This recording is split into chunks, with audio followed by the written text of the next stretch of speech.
So I was compelled to make this YouTube video based on the consultation calls I've had, the discussions I've had with people, speaking with my mentees as well, and really getting to the core about why people don't get started in investing and buying properties, and just generally speaking, outside of that, why people don't actually pursue what they want to pursue. So let's look at property, because that's the topic that I like to cover. That's what I'm involved in, and that's probably what you guys have clicked on this video for. Now, in property, why is it that a lot of people don't get started?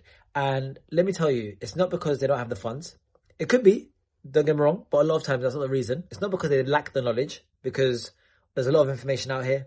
You know, I produce a lot of YouTube videos on what property involves, what I'm doing, what's going wrong, and everything like that. And there's a lot of other YouTubers that are doing the same thing. It's not the fact that they can't network with people and speak to others and get guidance from other people as well. It is rooted in mindset. A lot of us, we come from backgrounds where the idea of actually buying properties beyond living in them is seen as risky.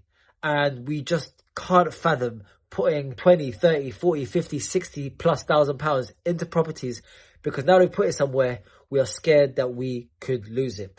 And I get it. I understand why this is a thing. I was raised by Eritrean parents, so I understand it. The community that I come from, risk is big. We are told to be stable. We are told to keep it safe. And that is the reason a lot of us don't get started.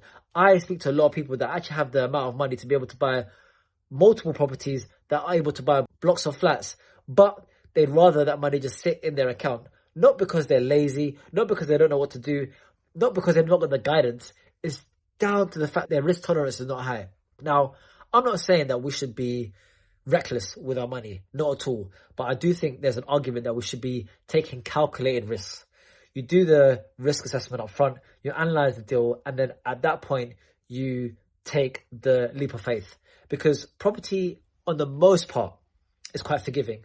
So especially if you are a buy and holder, so you buy properties for the long term, which is what I do. I'm not really in the business of selling properties.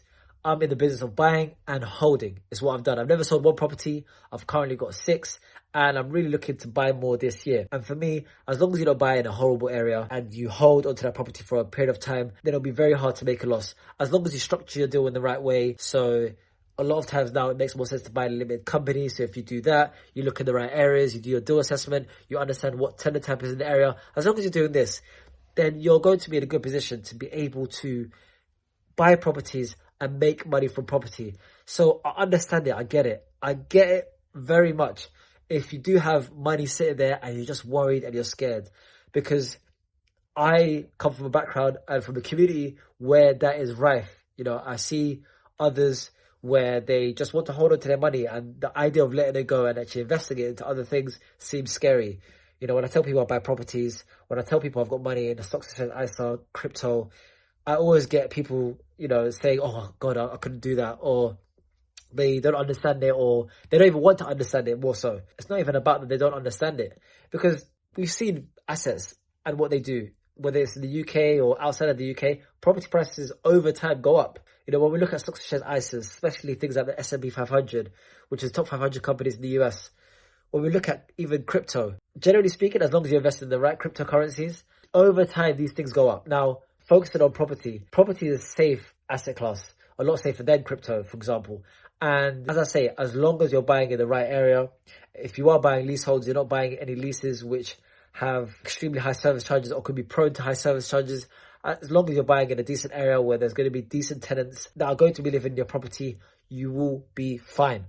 So if you're watching this video and you've watched it to the end, let this be your sign to take the leap of faith. Take calculated, measured risks, and you won't look back and you won't regret it either, I'm telling you. So if you enjoyed this video, do give it a like, and if you found value from this video or any other video on this channel, then do subscribe as well. And until next time, happy investing.